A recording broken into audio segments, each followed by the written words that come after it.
मानव सेवा होची सर्वोत्तम सेवा। এই মহান বার্তাକୁ সার্থক କରି ଗଞ୍ଜାମ ଜିଲ୍ଲା ଭଞ୍ଜନଗରରେ ଏକ ବୃହତ ରକ୍ତଦାନ ଶିବିର ଆୟୋଜିତ କରିଛି କବି ସମ୍ରାଟ ମିଡିଆ କ୍ଲବ। ଆସନ୍ତୁ ଦେଖିବା ଏହି ବିଶେଷ ରିପୋର୍ଟ। ଗଞ୍ଜାମ ଜିଲ୍ଲା ଭଞ୍ଜନଗର ଅଗ୍ରଣୀ ସାମ୍ବାଦିକ ସଂଗଠନ କବି ସମ୍ରାଟ ମିଡିଆ କ୍ଲବ ପକ୍ଷରୁ ରବିବାର ସ୍ଥାନୀୟ ନିୟନ୍ତ୍ରିତ ବଜାର କମିଟି ସମ୍ମିଳନୀ କକ୍ଷରେ ଏକ ମେଗା ରକ୍ତଦାନ ଶିବିର ଅନୁଷ୍ଠିତ ହୋଇଥିଲା। ଜୀବନ ବଞ୍ଚାଇବାର ଏହି ମହତ୍ ଉଦ୍ୟମରେ ବହୁ ସଂଖ୍ୟକ ଯୁବକ ସମାଜସେବୀ ଏବଂ ସ୍ୱେଚ୍ଛାସେବୀ ଯୋଗଦେଇ ରକ୍ତଦାନ କରିଥିଲେ। ଭଞ୍ଜନଗର ଉପଜିଲ୍ଲାପାଳ ଉମାଶଙ୍କର ବେହେରା ମୁଖ୍ୟ ଅତିଥି ଭାବେ ଯୋଗଦେଇ ଶିବିରକୁ ଉଦ୍ଘାଟନ କରିଥିଲେ। କ୍ଲବର ଏହି ସେବାମୂଳକ ପଦକ୍ଷେପକୁ ନେଇ ଉଚ୍ଚ ପ୍ରଶଂସା କରିବା ସହିତ ଆଗାମୀ ଦିନରେ ମଧ୍ୟ ଏଭଳି ସାମାଜିକ କାର୍ଯ୍ୟକ୍ରମ ଜାରି ରଖିବାକୁ ଆହ୍ୱାନ ଦେଇଥିଲେ। ଶିବିରରେ ସିପିଆଇଏମ୍ର ପୂର୍ବତନ ରାଜ୍ୟ ସମ୍ପାଦକ ଅଳିକିଶୋର ପଟ୍ଟନାୟକ, ସାନଖେମୁଣ୍ଡି ବିଧାୟକ ରମେଶ ଚନ୍ଦ୍ର ଜେନା, ଏସ୍ପି ରଞ୍ଜନ କୁମାର ଦେ, ଯୁବ ରେଡ୍କ୍ରସର ପୂର୍ବତନ ରାଜ୍ୟ କର୍ମକର୍ତ୍ତା ବି ଗୋବିନ୍ଦ ରାଓ, ରୋଟାରୀ କ୍ଲବ ସଭାପତି ରଞ୍ଜିତ କୁମାର ବାରିକଙ୍କ ସମେତ ବହୁ ବିଶିଷ୍ଟ ବ୍ୟକ୍ତି ଉପସ୍ଥିତ ରହିଥିଲେ। ଅପରାହ୍ନ ସୁଦ୍ଧା 90ରୁ ଅଧିକ ୟୁନିଟ୍ ରକ୍ତ ସଂଗ୍ରହ ହୋଇଥିବା ଜଣାପଡ଼ିଛି। ରକ୍ତଦାତାମାନଙ୍କୁ ମାନପତ୍ର, ଟ୍ରଫି ଏବଂ ଉପହାର ପ୍ରଦାନ କରାଯାଇ ସମ୍ମାନିତ କରାଯାଇଥିଲା। ଏହି ଉଦ୍ୟମ ମାଧ୍ୟମରେ ରକ୍ତ ସଙ୍କଟ ଦୂର କରିବା ସହିତ ଜନସଚେତନତା ସୃଷ୍ଟି କରାଯାଇଥିବା କୁହାଯାଉଛି। ଦୀର୍ଘଦିନ ଧରି ସାମ୍ବାଦିକଙ୍କ ସୁରକ୍ଷା, ଏକତା ଏବଂ ସାମାଜିକ ସେବା କ୍ଷେତ୍ରରେ କାର୍ଯ୍ୟ କରୁଥିବା କବି ସମ୍ରାଟ ମିଡିଆ କ୍ଲବର ଏହି ପଦକ୍ଷେପକୁ ସବୁ ମହଲରେ ସ୍ୱାଗତ କରାଯାଇଛି। ଭଞ୍ଜନଗରରୁ ପୁରୁଷୋତ୍ତମ ମହାପାତ୍ରଙ୍କ ରିପୋର୍ଟ। କବି ସୂର୍ଯ୍ୟ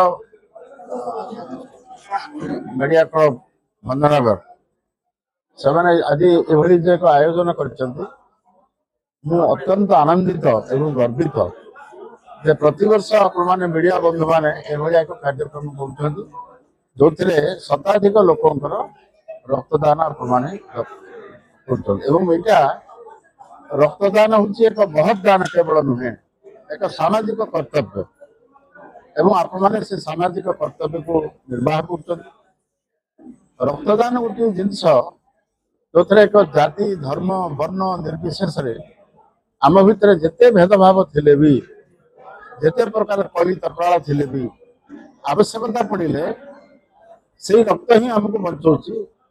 ଏବଂ କୋଉ ରକ୍ତ କାହାର, କୋଉ ଜାତିର, କୋଉ ଧର୍ମର, ତାର କୌଣସି ହିସାବ ନାହିଁ ଏବଂ ସେଟା କେହି ଜାଣିପାରନ୍ତି।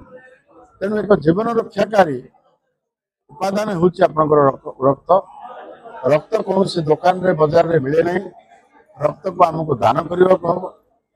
ଆମେ ଧର୍ମ ନାଁରେ ସଂଘର୍ଷ କରୁଛେ, ଧର୍ମ ନାଁରେ ଭେଦଭାବ ହଉଛି, କିନ୍ତୁ ଯେତେବେଳେ ରକ୍ତର ଆବଶ୍ୟକତା ପଡୁଛି, ସେ ରକ୍ତ କୋଉ ଧର୍ମ ଲୋକର, କୋଉ ଜାତି ଲୋକର, ତାର କୌଣସି ବାଛ ବିଚାର ନାହିଁ ଏବଂ ୟାଠାରୁ ଅଧିକ ମହତ୍ କାର୍ଯ୍ୟ କିଛି ନାହିଁ। ଏବଂ କେବଳ ଏଇଟା ନୁହେଁ, ମଣିଷ ହଉଛି ଏକ ସାମାଜିକ ପ୍ରାଣୀ। ତେଣୁ ସମାଜ ପ୍ରତି ତାର କର୍ତ୍ତବ୍ୟ ଅଛି, ତାର ଅବଦାନ ରହିବା ଦରକାର। ସମାଜଠୁ କେବଳ ସେ ନବ ନାହିଁ, ସମାଜକୁ ମଧ୍ୟ ସେ ଦବ ଏବଂ ଦବାରେ ହଉଛି ଆନନ୍ଦ, ନବାରେ ଆନନ୍ଦ ନାହିଁ। ଏବଂ ସେଇଟା ରକ୍ତଦାନ ଭିତରେ ଦେଇକରି ସେ ସଚେତନତାଟା ଆପଣମାନେ ସୃଷ୍ଟି କରୁଛନ୍ତି। ସେଥିପାଇଁ ଧନ୍ୟବାଦ ଦଉଛି ଆପଣମାନଙ୍କୁ। ଏ ମହତ୍ କାର୍ଯ୍ୟକୁ ଚାଲୁ ରଖନ୍ତୁ ଏବଂ ସମଗ୍ର ଶରୀର, ମୃତ ଶରୀର ଦାନ ଯୋଉ କାର୍ଯ୍ୟକ୍ରମ, ତାକୁ ମଧ୍ୟ ଆପଣମାନେ ଏଠି ପ୍ରୋତ୍ସାହିତ କରନ୍ତୁ, ଏ ଆହ୍ୱାନ କରିକି ମୁଁ ଆପଣମାନଙ୍କୁ ପୁଣି ଥରେ ଧନ୍ୟବାଦ ଦଉଛି।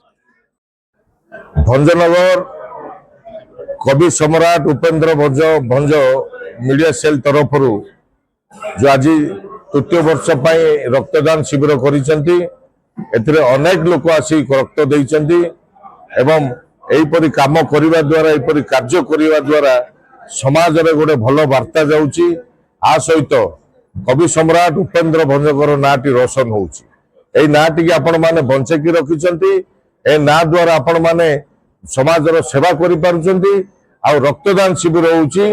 रक्त देवा द्वारा गोटे जी रक्त दियंती तार शरीर भल होगा सहित सी आउ जनकर शरीर भल करने, आउ जनकर जीवन बचाइबा ए रक्तटी साहाय्य हुए। विशेषकर खरा दिने प्रत्येक जगह प्रत्येक ब्लड बैंक रे रक्तर अभाव थाए। से समय मु तल दिने गोटे ब्लड कैंप करी 400 यूनिट ब्लड देइथिली खरा दिने एवं जे जो जगार ब्लड कैंप कर धन्यवाद देवी। जो माने ब्लड डोनेशन कर सेमानकु धन्यवाद देवी, जो माने आयोजन करछन्ती तांको मानकु मध्ये धन्यवाद देवी। एहीपरि काम करी आम समाज को आमे सुधारिबा, आम समाज रे गोटे भल वार्ता देबा ଏବଂ ନିଜ ଶରୀର ଭଲ ରହିବା ସହିତ ଆଉ ଗୋଟେ ଲୋକର ଶରୀର ଭଲ କରିବା ଗୋଟେ ଜଣର ଜୀବନ ବଞ୍ଚେଇ ପାରିବା। ସେହିପରି ଯୋଉ ମିଡିଆ ସେଲ୍ ତରଫରୁ ଆଜି ଏ ଆୟୋଜନ କରିଛନ୍ତି ତାଙ୍କୁ ଧନ୍ୟବାଦ ଦେବି। ଆଉ ଆଗାମୀ ବର୍ଷକୁ ମଧ୍ୟ କରନ୍ତୁ, ପ୍ରତ୍ୟେକ ବର୍ଷ ଏହିପରି କାର୍ଯ୍ୟ କରି ସମାଜରେ ଗୋଟେ ଭଲ ବାର୍ତ୍ତା ଦିଅନ୍ତୁ। ଧନ୍ୟବାଦ। আজি কবি সম্রাট উপেন্দ্র ভঞ্জ মিডিয়া ক্লব তরফରୁ ভঞ্জনগর আরএমসি রক্তদান শিবির অনুষ্ঠিত হয়েছে। এই যে অনুষ্ঠান অনুষ্ঠিত হয়েছে অনুষ্ঠানର ସମସ୍ତ କର୍ମକର୍ତ୍ତା ବନ୍ଧୁମାନଙ୍କୁ ସହଯୋଗୀ ବନ୍ଧୁମାନଙ୍କୁ ମୁଁ ଆମ ତରଫରୁ ବହୁତ ବହୁତ ଧନ୍ୟବାଦ ଜ୍ଞାପନ କରୁଛୁ।